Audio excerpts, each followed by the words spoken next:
So what have you checked out this month? I watched the original Night of the Living Dead again. I know I talked about it recently, so I'm not going to talk about it again. It's still great. I think it was last month. It was a few months. It was back in October, I think. Oh, well, considering these are the lowest videos on our priority list, who the hell knows? I finally got around to watching Baby Driver, the Edgar Wright movie from 2017. Have you seen that? I have not.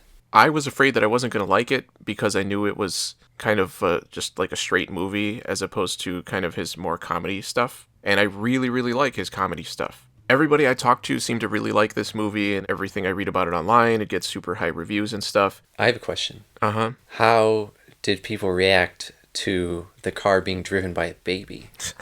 I actually have no idea what the movie is about. Oh, okay. Well, the main character is a getaway driver who, I don't know if it's his real name, I don't remember, but they call him Baby. And part of it is kind of because he's younger than everybody else. But basically, he's working for Kevin Spacey. Kevin Spacey basically is going to kill everybody that he knows if he turns away. You've also got John Hamm, John Bernthal, Jamie Foxx. Those are kind of the more notable people that are also working for Kevin Spacey. And of course, he wants to get out. He doesn't want to keep doing it, even though he's making a lot of money. And part of it is because he meets this waitress at a cafe and kind of wants to run off with her, but she ends up being in danger when the others find out. I did like it, but it definitely was not one of my favorites of his movies.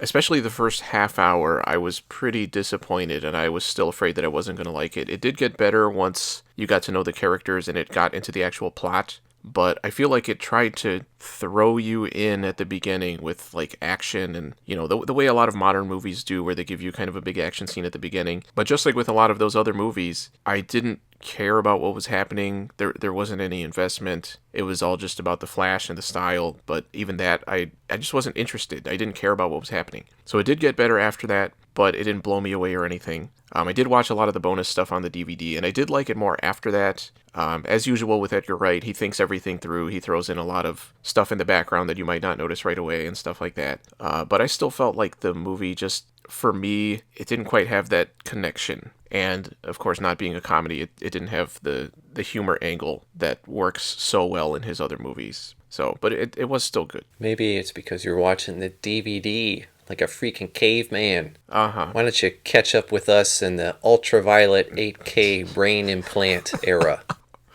I am of the opinion that the jump from DVD to Blu-ray is not worth the jump in cost. I don't even like the look of Blu-ray a lot of the time. It's too sharp. It depends on the movie. I remember my dad, back in the VHS to DVD transition, I had to really push as a kid to sell my dad on how much better DVD quality was than VHS. And I even had two TVs set up with the VCR hooked up to one and a DVD player hooked up to the other one with the same movie on both, and they were playing simultaneously, and he was still shrugging his shoulders going, I don't really know. And the VHS was even in full screen. And I was like, look at the DVD. You can see more of the movie. Well, I admit, at the time, I was on your dad's side on that as well. Well, that's because you're an old man trapped in a younger old man's body. I mean, again, I didn't feel like the visual quality was all that much better. And at the time, I didn't care about the widescreen to full screen thing. This was before I was really into movies. I cared about special effects, but that was pretty much my interest in movies at the time. So I don't know. I was a different person back then. Yeah, an idiot. Yes. Actually, it was bonus features on DVDs that really finally convinced me to go into that. So I'll tell you what I miss. During the early days of DVDs, how the menus, you couldn't skip anything, and they were so elaborate with all of these animations, and you would put in the disc, and before you could actually pick something on the menu, you had to sit through 25 seconds of graphics swirling around and music that they didn't really understand how loops worked, so it cut off at some random point, and then you would hear your DVD player going, and then it would start the music all over again. Yeah, like those early Buffy DVDs that you had to watch for those reviews. Oh my god. Yeah, I'm sorry. No matter how many of those top menu or skip buttons I hit, kept giving me that message. And it wasn't even, this operation isn't available. It was just a big middle finger icon. I watched a movie called Atlas in the Land of the Cyclops from 1961. This was another one of those Italian sword and sandal movies. There's not even a reference to Atlas in the entire movie. The main character is a guy named Maciste, who I looked up, and it turns out he's kind of like an Italian folklore character, I guess. The plot, I guess, is that Circe and Polyphemus are still mad at Odysseus after the events of the Odyssey, and they want revenge or whatever.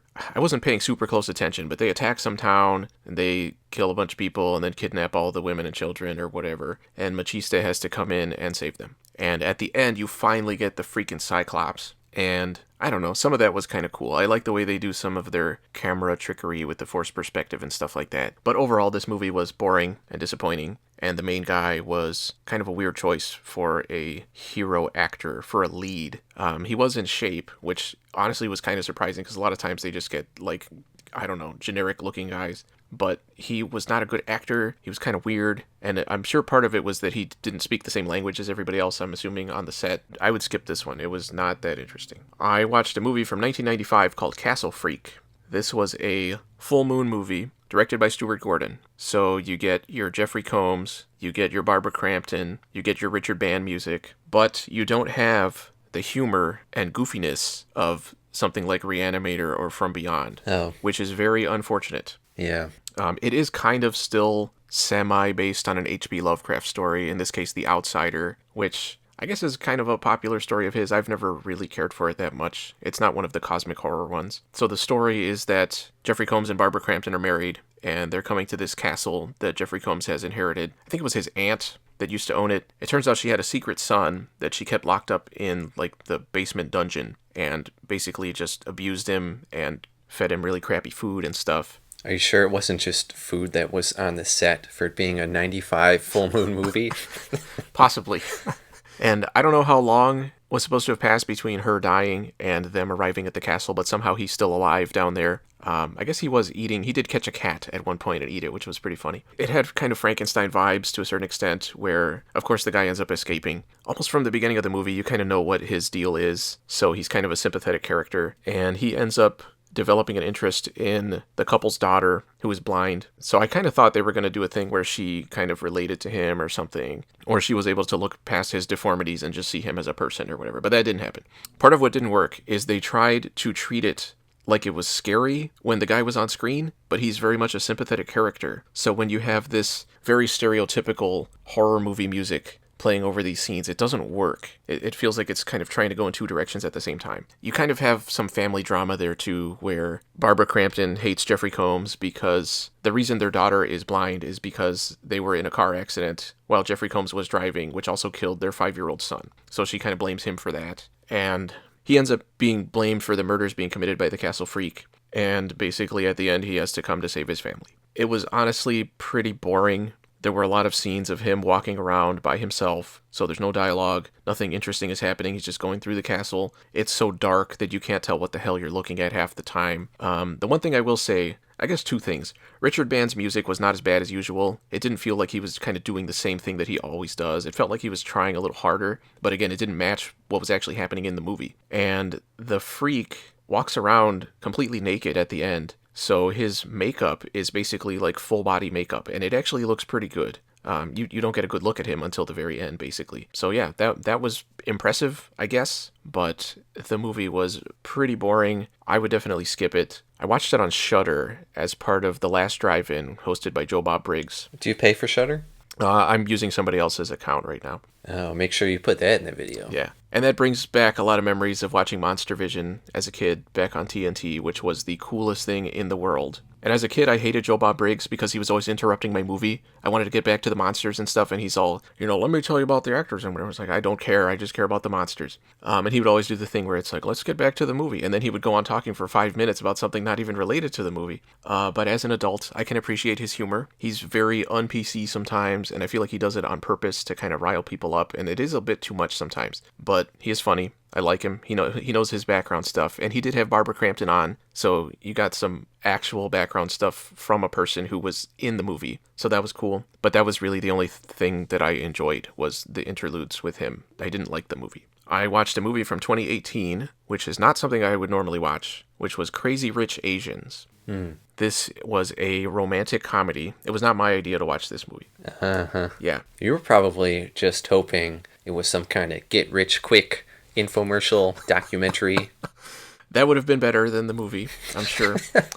Well, okay, let me ask you this. Did it have James Hong in it? No, it did not. Then that's why it's not good. Yeah. It did have Michelle Yeoh, though, but she never kicked anybody. She didn't do any kung fu, so that was a big disappointment, too. She's too good to be in something like this, because she's genuinely a good actress, besides all her kung fu stuff. But she was totally wasted in this movie. I know she's in Star Trek Discovery. Wasn't she in that one Pierce Brosnan James Bond movie? Oh, yeah, she was in one of them, I think. I haven't seen all those, so I don't know. I'm not even going to talk about the plot. It was just, well, let me talk about the plot.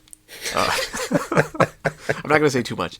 Basically, this girl is meeting her fiance's family, and he's super rich, and they're all super rich, and they're all quirky and weird and rich. And that's the movie. And there's conflict that arises from that. That sounds awesome. Yeah. Sign me up. I mean, this was the kind of movie that will give you a joke, and you can say, okay, that wasn't funny, but I can see how it was supposed to be funny. But then they say, oh, wait, maybe they didn't get the joke. So literally immediately after the joke, the same joke will happen again, and they'll shove it in your face, and they'll extend it for 15 seconds just to make sure that you understand that it's supposed to be funny. And unfortunately, a lot of that came from the style of acting in the movie, where, again, they're very in your face. It was not good. Obviously, you don't watch a lot of romantic comedies, because I feel like most of them are like that. I mean, it felt like watching a really expensive Hallmark movie. And my mom watches those, so I've seen enough scenes from those to get the feel. And that's what this felt like, except really expensive. So what you're saying is we need to do a romantic comedy directed by Stuart Gordon with Jeffrey Combs and Richard Band music. I would definitely be interested in seeing that. I mean, you could argue that Reanimator's kind of a romantic comedy. You could. You'd probably lose, but you could. I will say that the main guy looked a lot like the guy from Riccio, which was very distracting. Was it? Because I know he does act in stuff now. He was nowhere near as good of an actor, and the guy from Riccio is not exactly a great actor to begin with. He was okay in Ip Man. Yeah, he was a lot better in that than usual. Yeah, I definitely would not recommend this movie, and I hope certain people are not watching this video. I'm sorry, but I hated this movie. I'm pretty sure that movie made a lot of money. Yes, it did, yeah. Also, the music was by Tyler Bates, who I looked up. Oh, yeah. Yeah, and he apparently is one of the top 10 highest grossing film composers of all time. That is very depressing. Yes, his music is exceptionally generic. And yeah, just fill in the blank. It's the most, oh man. I mean, and while I was watching the movie, I was like, wow, this music is like just hitting me over the head with, what the scene is, but at the same time still feeling like background music. And I mean, that's basically what it is. Get Richard Band in there, man. And he has to use all of the equipment and software he was using back in 1995. That's his contractual agreement. Where he basically uses just like 2 instrument tracks at any one time. I went on to something much better. I rewatched Basket Case from 1982. Yeah. This movie's awesome. Low budget horror movie. I don't want to give away too much about it, but basically there's this guy who carries around a basket that has something inside, and it kills people at times. Part of what makes this movie good is the low budget nature of it, because it's very quirky, but in a good way, not in a like pretentious hipster way. It's a good movie on the very surface level. Like, it's well written, it's interesting, it's engaging, it has a decent plot for what it is and everything, but it really works because of the incredible level of entertainment in every scene. Every actor and the lines that they get are great. The monster is cool. It's the kind of movie that's easy to make fun of if you like making fun of low-budget movies and stuff, but it's actually a good movie besides that. It reminds me of kind of something like The Stuff a lot. I feel like it has the same kind of feel, where the acting is just a little bit weird. There are certain things where you're just like, why do they do it like that? But at the same time, it's a good movie. So yeah, I love this movie. It's weird, it's creepy. I had somebody watch it who told me it was the most disturbing movie they had ever seen. So I think that's as good a selling point as any. Have you seen any of the sequels? I know there's 2 sequels. I have not. I haven't either. I hope they have good subtitles. No, it's just Basket Case 2 and Basket Case 3. Oh, they don't have good subtitles for them? Yeah, they could have done like the Easter Basket or like... The Easter Basket? What the hell is that? That's not good. Well, Easter Basket Case. Take it in a different direction. Weaving Evil. Oh, that's good. No, not really. It's better than the Easter Basket, though. I watched my favorite Hitchcock movie, which is Rear Window from 1954. It's about a guy who's stuck in his room and has nothing to do but look out the windows at the people in the apartments across the courtyard, and he starts to suspect that one of them has committed a murder and tries to prove it, which turns out to be difficult because he's trapped in his room. You got Jimmy Stewart being Jimmy Stewart. You got Grace Kelly being Grace Kelly. You got Raymond Burr, not in a Godzilla movie this time, but playing a bad guy. I really like this movie. I think it's cool that pretty much the entire movie takes place in one room and you're just kind of looking out the windows. It's a cool idea. I like the characters. I like the humor. I like almost everything about this movie. I wish it was scored by Bernard Herrmann. That would have made it even better, but it wasn't. Tyler Bates again.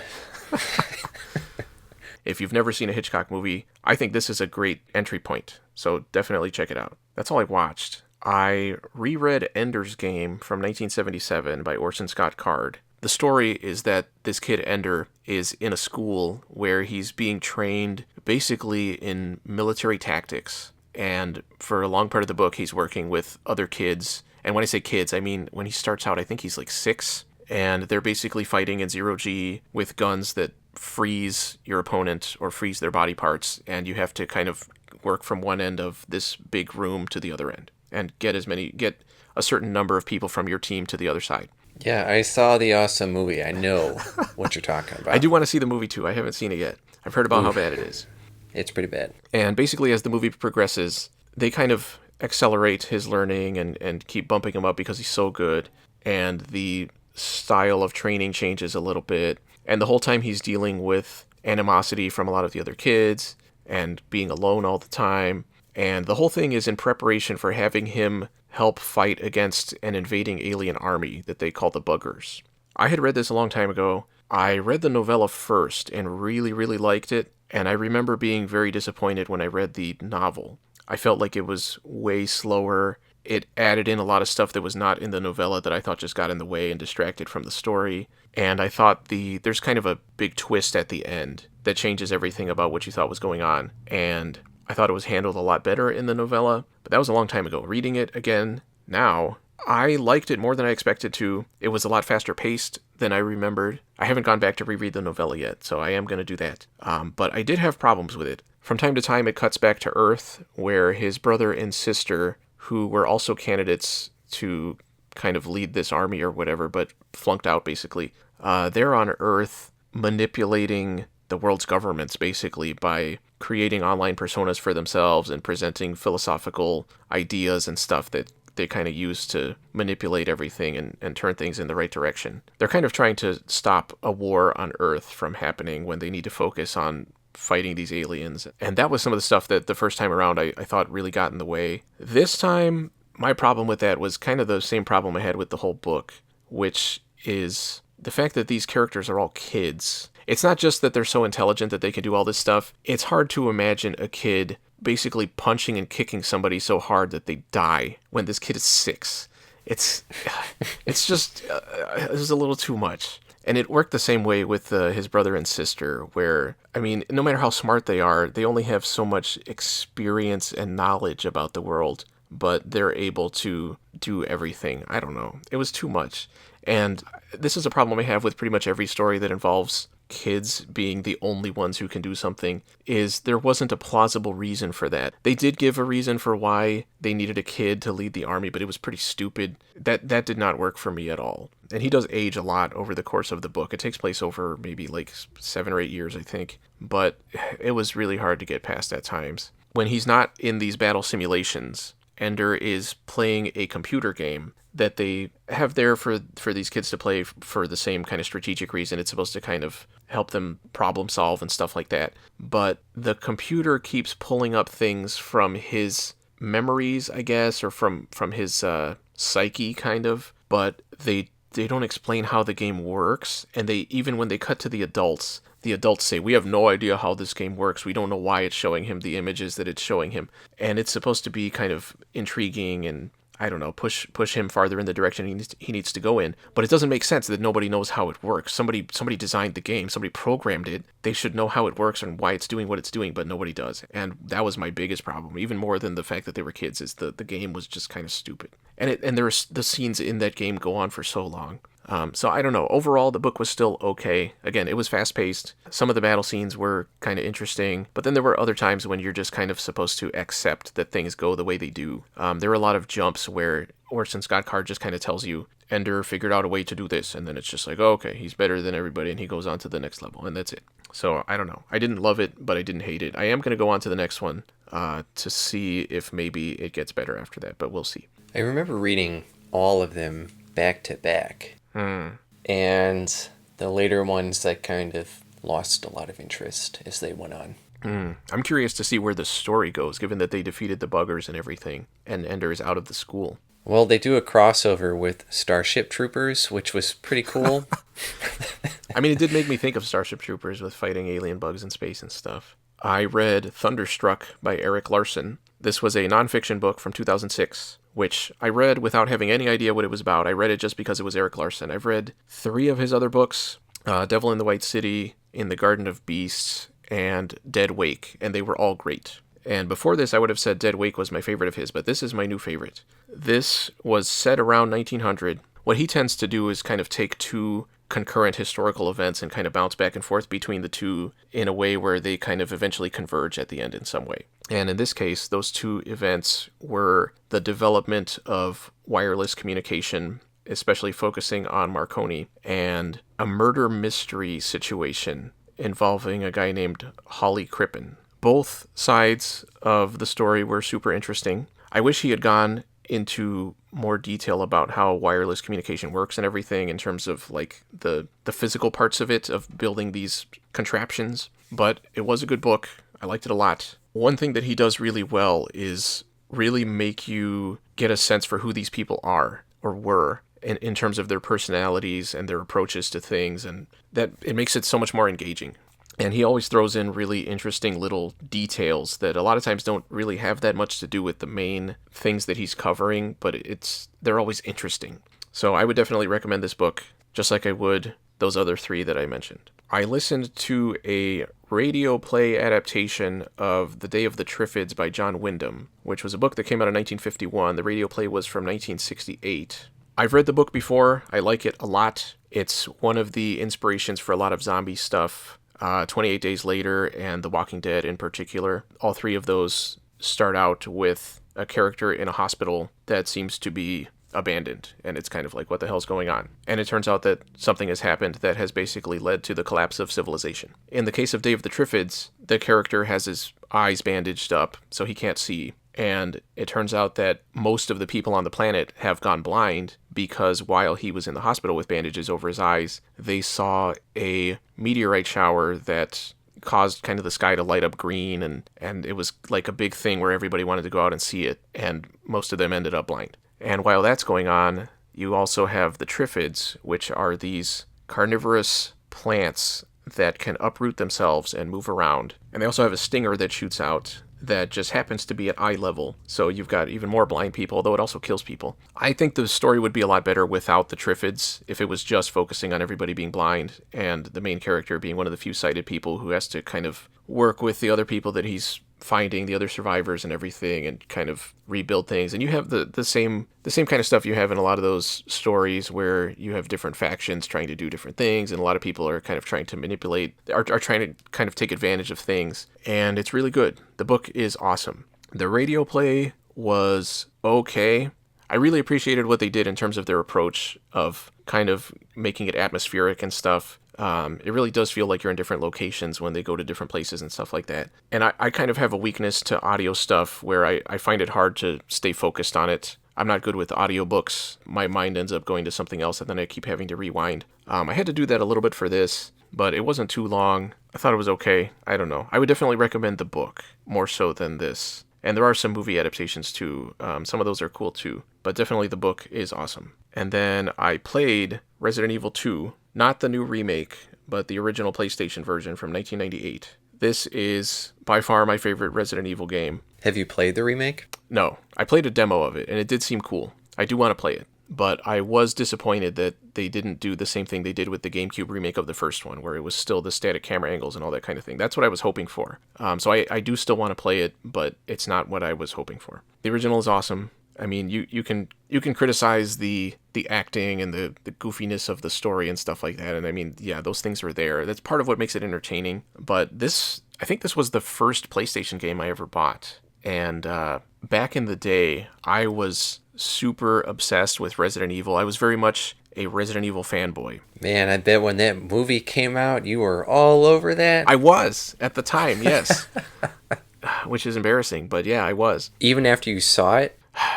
Kind of, because with the first movie, in my head, I could kind of make it fit into the games, because it didn't directly contradict anything, so you could kind of make it work. And I thought that's what they were trying to do with the movies, was just kind of introduce a new side to everything that was going on. And in the games, you had the whole storyline of everybody kind of trying to take down Umbrella, and it felt like it was building up to something big, and I was super invested. And then, of course, Resident Evil 4 came out, where they basically, at the very beginning of the game, they just say, Umbrella collapsed under its own weight, and their stock fell, and then their company doesn't exist anymore. It's like, great, that's the big conclusion.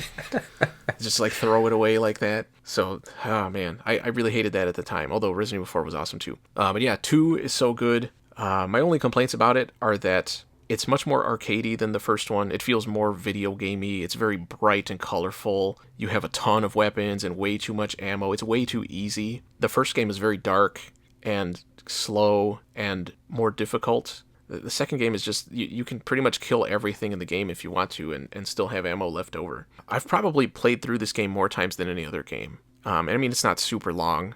Part of what's really cool about it is you have the 2 discs, one for each character, and you can play through the game as Leon first and then as Claire, and then you can go back and play it through as Claire first and then as Leon, and it's different each time. So it's almost kind of like you're playing through the whole game like 4 times, which is really cool. And then the greatest hits version, which this is why I went back to play it, was it has an extra mode called Extreme Battle Mode, which I really like, where you're basically playing through the entire game in terms of the environments, but you're basically kind of exploring and finding ammo and supplies and stuff on the way while fighting a ton of enemies, and basically playing through the environments of the game backwards and trying to get back to the police station, where you have to find 4 bombs to blow up the thing. There's kind of a story to it where you're trying to eradicate the virus by blowing everything up, which doesn't make any sense. But it's a lot of fun to play. And there's basically 3 difficulty levels to it. You have to beat the previous one to unlock the next one. And each time the enemies are harder, there's less ammo, they do more damage. By the time you get to level 3,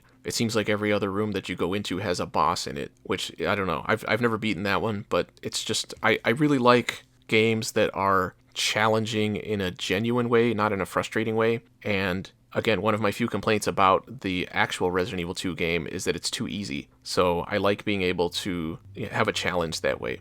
And that's why I want to get a Dreamcast again, is because the Dreamcast version of Resident Evil 2 has a nightmare mode where zombies take like 1 billion bullets to kill and everything does more damage. And how expensive is that version? The game itself is not super expensive. I do own the game. I just don't have a Dreamcast anymore because I'm stupid. So I need to get a Dreamcast. Have fun with that. Yeah. Because video game prices are very reasonable right now. That was a complete lie. Yeah, they're out of control, and it's really annoying. Yeah. And that's everything I checked out this month. So what did you check out? Jeez. I mean, do we have enough time? Why don't you read every book that's ever been written? God. I watched The Curious Case of Benjamin Button from 2008, which I had seen once before, probably in 2008. And going in, I wasn't really into it. I remembered what it was about. It seemed very surface level. But as the movie went on, and it's a pretty long movie, but as it went on, I kind of got more into it. And there's more of a character-driven story as opposed to a lot of the early stuff, which just kind of feels a little gimmicky. Brad Pitt and Cate Blanchett do a good job. I think the movie gets overly emotional at times, but overall it works. And the movie is about a guy who is born physically super duper old, and he reverse ages. So eventually, when he dies, his body is that of a baby. It was originally a story by F. Scott Fitzgerald, maybe? Yeah. And I assume the movie borrows from this story, but is probably not a carbon copy of this story. Because, I mean, F. Scott Fitzgerald, what was he doing? Writing poems about flags and stuff. But if you've got, 3 hours and you feel like a little emotional romp, go for it. I watched Candyman, the new one from 2021. I was expecting something pretty stupid and just fan servicey, but it was better than I thought it would be. I think it's really funny that there was all this news of Tony Todd reprising his role, and it's going to tie everything together. And I was like, oh, that's interesting. I didn't actually expect them to get Tony Todd to play that character again. But spoiler alert, if you haven't seen it, he shows up in the literal last 5 seconds of the movie, and they digitally de-age his face, so they might as well have just gotten a CGI Tony Todd. And he has not 2 lines of dialogue, 2 words of dialogue. Are they Candy and Man? No, he got him backwards. He says man candy. No, I'm just kidding. This was Jordan Peele. It's very socially driven, which I would say a lot of horror movies, especially ones we remember throughout the years, are socially driven. And I enjoy the ones more that don't outright shove it in your face and down your throat, because then I feel like I'm being force-fed a cat. But it wasn't bad. And it does attempt to connect all the Candyman stuff together, even from those later ones that are pretty stupid. That sounds a lot better than I expected. I watched The War of the Worlds from 1953, which I have not seen before, and it was pretty cool. I was really impressed with the quality of the movie and the special effects. I think for a 50s movie, it has a lot more interesting camera work than usual. Yes. And I really like the way every time the human characters have some kind of objective, or they're just fighting the aliens in some way, they basically fail, they lose, they have to kind of back away and retreat, and then more aliens arrive, and it gets even worse. The obstacles keep getting stronger and stronger that they have to overcome, and they don't overcome any of them, really, pretty much until the end of the movie. And I followed up with that by watching War of the Worlds from 2005. I've seen the 2005 one before, but I was surprised at how many specific references they made to the 53 version in terms of camera shots and certain effects and even events. The 53 one focuses on how the world is reacting. Yes, there are some character moments because we have to have main characters, but the invasion and the aftermath, it's shown from a world's perspective, whereas the 2005 one focuses almost exclusively on Tom Cruise and his 2 kids. So I definitely prefer the 53 one. Okay. I do think the more personal perspective is more faithful to the book. It is, but the style of the 2005 movie, I'm not as big a fan. They tried to make Tom Cruise seem like just kind of a normal dad, but at the same time, he's still Tom Cruise, so he still has to do kind of the big hero things. Right. And he's, the only person who can take down a tripod by himself, or who finds out that the shields are down and that kind of thing. I really don't like that. I also don't like his 2 kids. Yeah, I knew you were going to say that. I mean, I don't like my own 2 kids. But both Dakota Fanning and Goku, neither of them are good actors. I definitely hated the son. I liked Dakota Fanning as a child actor, so. I think in this movie, it was right in that period where, especially Spielberg, said we have to take children, but they can't act like children. We have to have them act like annoying adults. There are points in the movie where Tom Cruise even calls her out and says stuff like, "What are you, my mom?" Yeah, Spielberg did go a little overboard with that. You could easily replace Dakota Fanning's character with an adult, and it would be just as annoying. I mean, I can see the complaints. I guess I just didn't mind as much. The son was the one that really got on my nerves a lot. Yeah, well, I think part of it was, is it possible to be less than one-dimensional? And my single least favorite thing about the movie, and this is kind of a spoiler, is that he turns up alive at the end. It doesn't add anything to it. If anything, it takes away from some of it, and it just makes it feel like, oh, let's take the safe route to kind of appeal to mainstream audiences as much as possible. We can't have a main character get hurt or die. In a movie about aliens blowing up the planet. Right, and it's that thing of, well, the main characters are okay, so we can play happy music and everyone's fine. Everything's happy, notwithstanding all the, I'm sure, billions of people that died from the aliens killing them, including the ones we saw, and Tom Cruise running down the street and them getting vaporized left and right. I really didn't like those beam weapons. I really would rather have had something like in the old movie where they're just blowing stuff up. I feel like that would have been a lot cooler. It was an interesting route to go. That's true. I thought it was nice that the aliens understood how expensive clothes are sometimes and decided to spare them. So really, they were thinking of others. And I also did not like the actual alien design in either movie, I guess, because the one time you see an alien in the old movie, it looks like crap. And he's got his RGB face eye thing. Yeah, which I did think it was cool in the 2005 one, the way they had that the tentacle thing had the kind of the same eyes. Right. But the aliens in the 2005 one are so generic and so like just dumb CGI looking. Might as well pull them on Independence Day. Wouldn't have known any difference. You know, there's just one dude in Hollywood who designed that style of alien, and they keep him locked in a basement somewhere. Well, Patrick Tatopoulos was the Independence Day guy, and he also did the 98 Godzilla, of course. And then the other one that they go with right now is Neville Page, who did like Cloverfield and the new Star Trek movies and Super 8. Well, those were all J.J. Abrams. Yeah, he does like pretty much every monster in a movie now, which is disappointing. I don't like his designs. He's locked in that basement somewhere. He's just going, release me. Anyway, I watched Better Call Saul Season 4, which aired in 2018, and it's still a good show. I know I haven't talked too much about what happens in it, but I would say it's worth watching. So what is it about? Is he a lawyer? Bob Odenkirk is a lawyer, but he is always looking out for himself, and he'll feel bad about some of the decisions he makes to screw people over, so he'll try and make it better, but he causes most of his own problems, and in the end, he doesn't really care enough to redeem himself. Okay, so he's a relatable character is what you're saying. Yeah, I'm pretty sure they based him off of, you. Although, you've never done anything nice for anybody in your entire life. When am I going to get my YouTube revenue, by the way? When the videos start making money.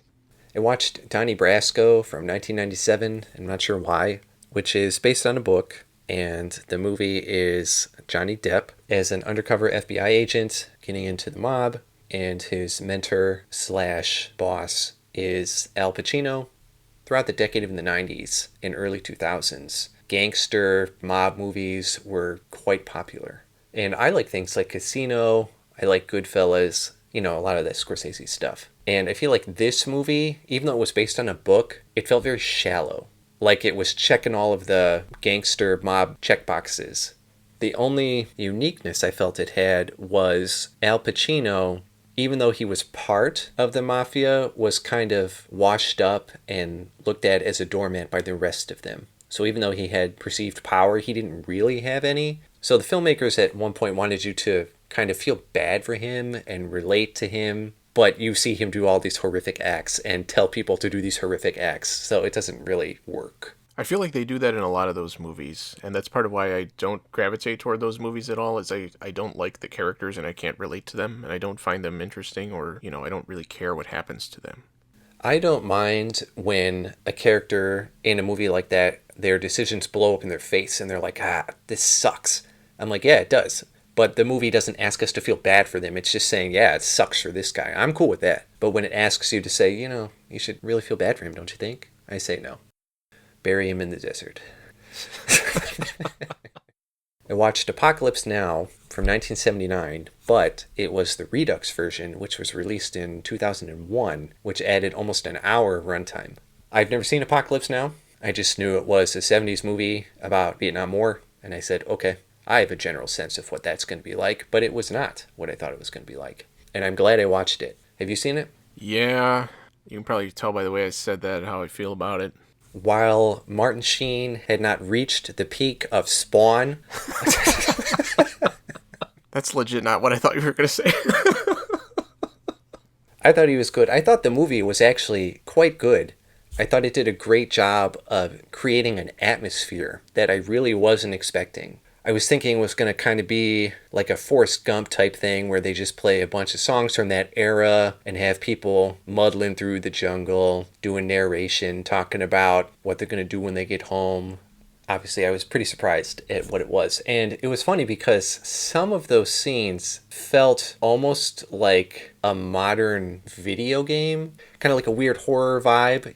I read up on it after watching it and saw the complete train wreck of the production and how long it took and how much money it took and how Marlon Brando was just too fat. I mean, I could talk about all my problems with Marlon Brando, who I don't think has ever been a good actor, but that would be a whole video unto itself.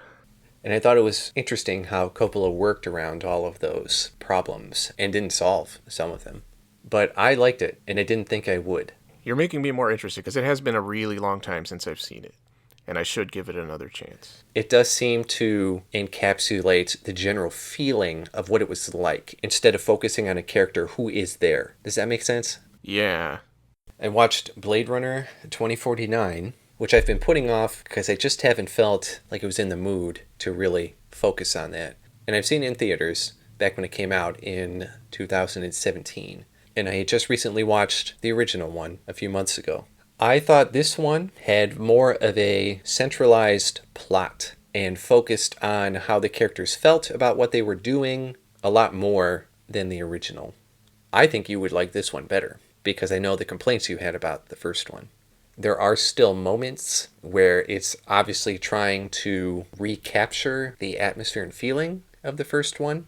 Which is an aspect of it that I do like. But there are more characters, and there are some that show up and are weird and Blade Runner-y and are shown to have some importance, but then fade away. Which the first one had, like James Hong, who only showed up for that one scene. But this one had a lot more characters like that, which felt a little disorienting.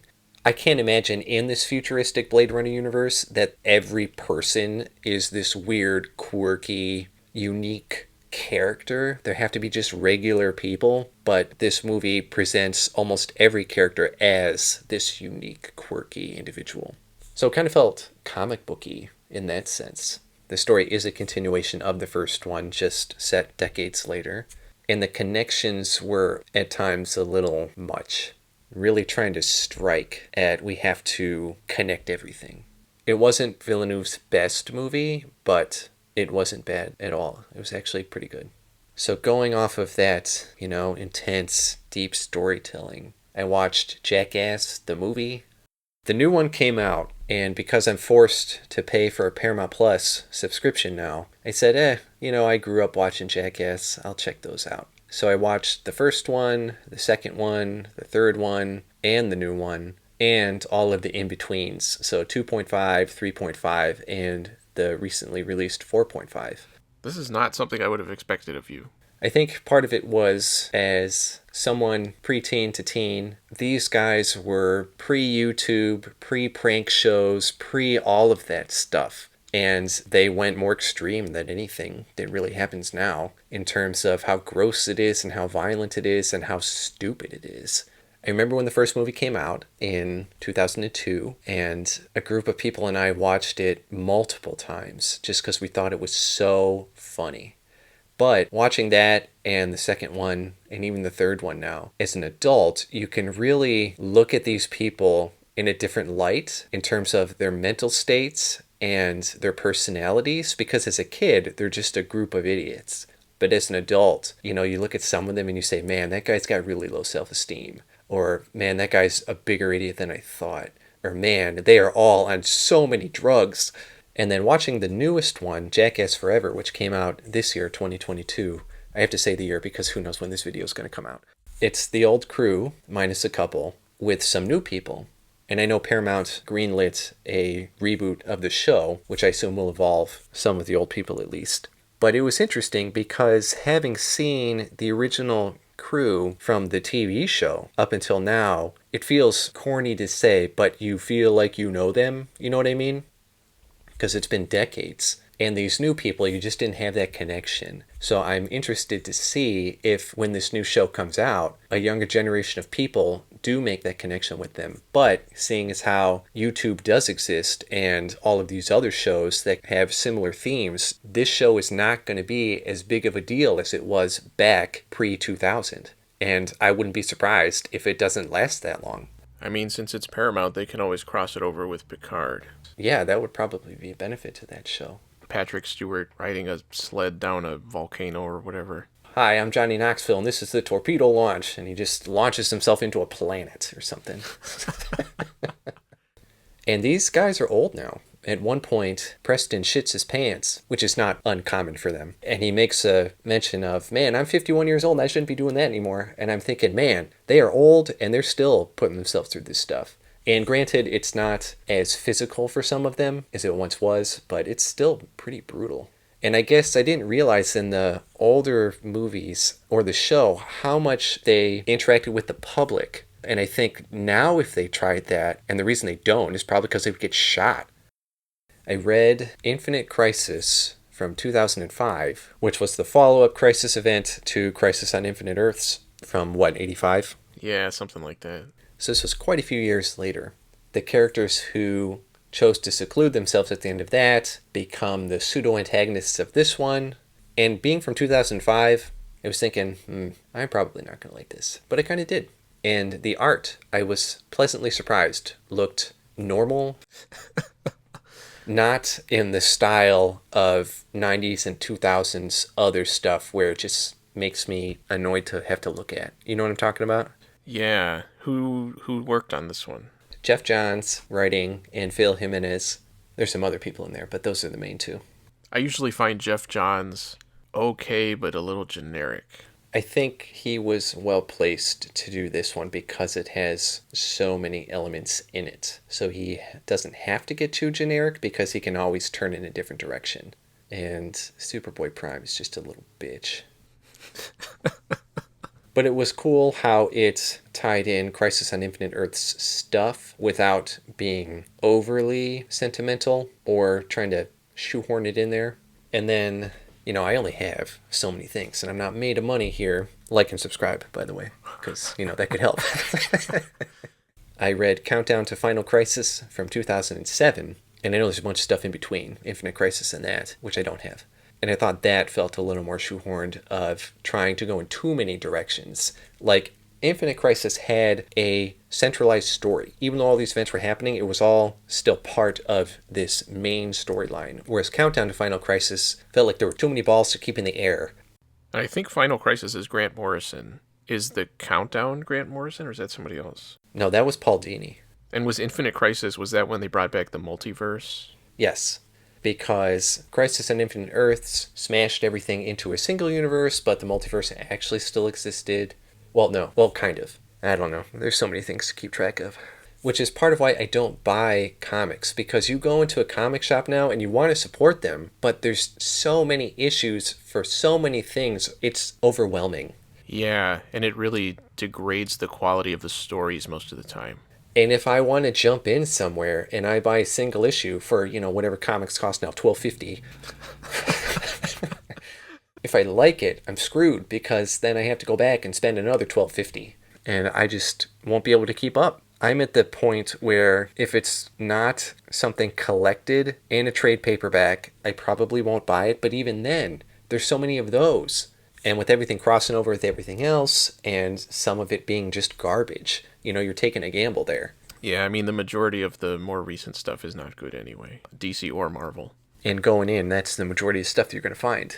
So I'm still kind of on my DC kick. I might check out Final Crisis or 52 or, the OMAG Project or things like that. Because reading these, it does make you interested in finding out more. And you can go on the internet and say, this was collected in these. And you can say, I'll go find that. And then it's like, yeah, you can buy the omnibus version for $250. Or you can buy the out-of-print regular version for $250. Yeah. I do want to check out more Jack Kirby stuff. And I know they collected all of his Fourth World stuff in 4 volumes. Yeah, I mean, they've got the paperbacks now where it's like all of Mr. Miracle in one volume, all of New Gods, all of Forever People, and all of the Jimmy Olsen stuff. And then they also have the Demon and Superpowers, and there's a Commandy volume coming out later this year. See, all those things you just listed. I have to track it down, and then I gotta pay for it, and then I'm out of a job. Yeah, that's how it works. Need to get to a universe where I have more money. And I played Kirby 64, The Crystal Shards from 2000. Which was, in my eyes, the last classic Kirby game, for consoles at least. I'm not a huge handheld person. I didn't play all of those. I probably went up through Kirby's Dream Land 2, which is not very far. But it was 64, big 3D boom, and Hal said we could make a 3D Kirby game, but it's more of a 2.5D Kirby game, because it's still linear path. Visually, it looks really nice, very bright, very Kirby-esque. But I would say the standout for this game is the freaking soundtrack. It is so good. It is definitely the last classic Kirby soundtrack. But it is, what do the kids say now? It slaps. I think even that's like 10 years old by this point at least. As you can tell, I embarrass my children regularly. The gimmick is you can combine copy abilities, including with themselves. So you can do, like Needle and Fire, Cutter and Spark. And they're very creative in what the combinations result in. It's very amusing. There's a lot of charm put into it, which I feel has propagated to Kirby games even today. There's always a lot of charm in Kirby games. And true to form, everything starts out very happy and bright and cheery and colorful. And by the end, the last boss is a giant white ball fallen angel with a blood red eye that you shoot and bleeds everywhere, and it's gross. So, when people say, what's causing all this trauma in our children? It's these Kirby games, man. But they slip under the radar because all parents see is the pop star stuff. And they're like, oh, look how childlike and bright and cheery that game is. And they never stick around to watch you fight Zero Two. Yeah, if you hadn't told me about some of that stuff, I never would have suspected. It does make me want to check some of them out. Need to get Stuart Gordon on that shit. Make a Kirby movie. Jeffrey Combs could play Kirby. Yeah. And I think it's really cool also how HAL regularly integrates past Kirby things to current Kirby things. It's all tied together. They make so many nods and put so many Easter eggs in. It's just so awesome. It's really cool when you have played past ones and you can look at newer ones and say, oh, that's so awesome, they stuck that in there. Because if you don't know, it doesn't take anything away. But if you do know, it's that extra little wink. Man, if you haven't listened to that soundtrack for 64, you should. Because Jun Ichikawa and Hirokazu Ando were pretty much the composers for all of the classic Kirby games, outside of a couple. And I think using the 64 sound capabilities and the way they made music, it's right in their wheelhouse. Like that boss music is so badass, and it's really funny when you're fighting freaking, like a tree with little tiny trees hopping around with smiles and stuff, and this music is just pounding in the background, and you're like, yeah. And that's all I did this month, which is, whatever. Yeah, you went longer than normal. All your Ender's Game stuff. Well, I had a lot of things on my mind about that because I was talking to two other people who also read it recently at work. So, judging by how you've talked about people you work with, were their takes intelligent? Yeah, there's a lot of similar complaints, I think. Well, when you break it all down, nobody likes kids, period. That's true. So thanks for watching this month. And join us here in 6 years for the next month's wrap-up. When do we anticipate this one will actually be published? Because today, it is May 29th, 2022. December, if we're lucky? Yeah. So Merry Christmas, everybody. See, it's great when we talk about new stuff. Because by the time people listen to us talking about it, it's going to be 6 months old. Maybe we should do a preemptive review. I just watched Stranger Things Season 6, and it was cool how they did that crossover with Jackass.